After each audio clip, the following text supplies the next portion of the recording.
Good morning, my name is Javier and my And partner is. my name is Tomas, and welcome to the International Talk Show. Well, today we are very excited because we're going to have a very special guest called Andrew Carnegie. Andrew Carnegie is a very important person in the steel industry. Well, Tommy, how do you feel about having Mr. Carnegie here? Well, I'm very excited because he's a very good person. I've heard a lot of him, so we're excited we're gonna meet him. Yeah, it's outstanding having that person in our show. Yes. Well, before starting asking questions to our guest, I want to tell you some fun facts about our guest. First of all, he was the son of a weaver. That's something I bet you didn't know. Then, Andrew Carnegie saw a lack of education as a major downfall of society. And then, he also was a philanthropist who donated the funds for lots of public libraries, and they were named after him. Okay, and here I have a very important quote Mr. Andrew Carnegie said. You cannot push anyone up the ladder unless he's willing to climb it. So here we can see the personality that Andrew Carnegie has, a very determined person, very important person. Well, that's all, and now we are going to present our very special guest. Mr. Andrew Carnegie. Please come on in. Hi, Mr. Carnegie. Hello, Mr. How are you? It's nice to have you. Thank you. I'm very excited from being here. So, do you have a nice trip to come here? It was a long trip, but I'm very excited of being here, so I'm ready to answer questions and be here to help. We're glad to hear that. Yes, excellent. We were too excited to have you here. And well, Tomás is going to Okay, ask you- so we're gonna ask you a few questions. Okay? We hope you can answer them. Yes. Mr. Carnegie, when and where were you born and lived your early life? I was born in Scotland, and I live on a small cottage owned by a weaver. And my family was a weaver, so we shared the house. It was a one-room cottage.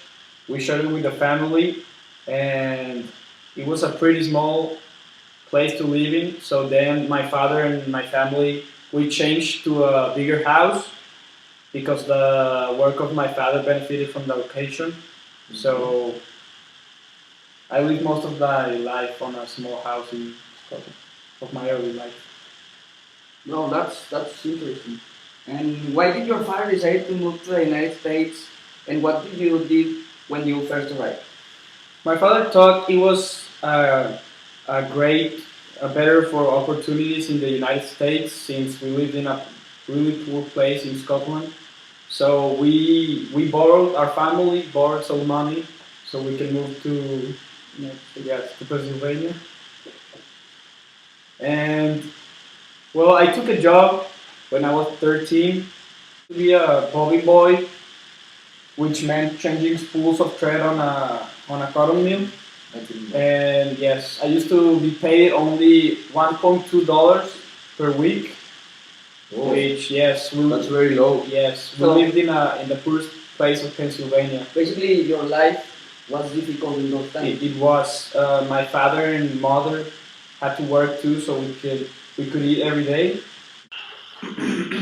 Yes, it was a hard time. Okay, so after your first job, how did you climb all the way into becoming one of the greatest entrepreneurs in the steel industry?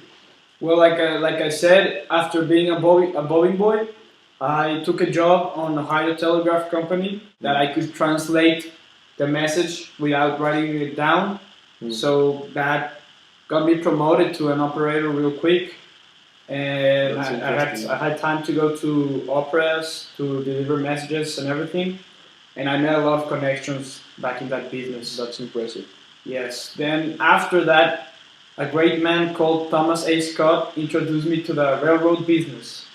I used to be the telegraph slash messenger operator for him, and well, that was a great experience for me. And I met a lot of important people in that business. It was a great business back in the day. So after being on the railroad business, I started making investments. Yes, with a man called Thomas A. Scott, the one who introduced me to very well business. So I made some investments with him and a man called Jay Edgar, and it was a success. I actually got a great success out of my first investments, Okay. and when my wealth paid off, I actually named my first tool empire after Thomas A. Scott. Okay. Well, how did the company United States Steel Corporation began, and what were the companies that formed? Well, there's a great man called, he was one of the biggest financiers of the US called John Piermont Morgan. I think he's pretty famous at this time too. Well, he had this big idea of merging all the biggest steel companies back in that day into one big one, like a monopoly. Okay. Yes, it was a merger of, well, Piermont, the last company he bought, it was mine. That's why I'm related to the United States Steel Corporation business. The last company he bought was Carnegie Steel Company, and this U.S. Steel, it's a merger of around 5 steel companies. It's mine, it's Carnegie Steel Company, Gary Federal Steel Company, it's William Henry Monroe's National Steel Company, and many other small ones. The headquarters from the U.S. Steel is still located on Pittsburgh, on the United States Steel Tower. Okay. So, Okay, what's the next question? okay. Did the company encounter any pressure from groups when it began and started to expand?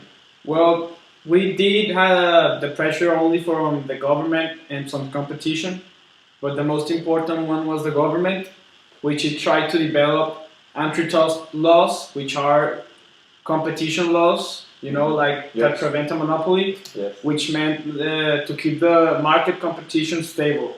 Because back in the day, US Steel had 67% of the steel company. Okay.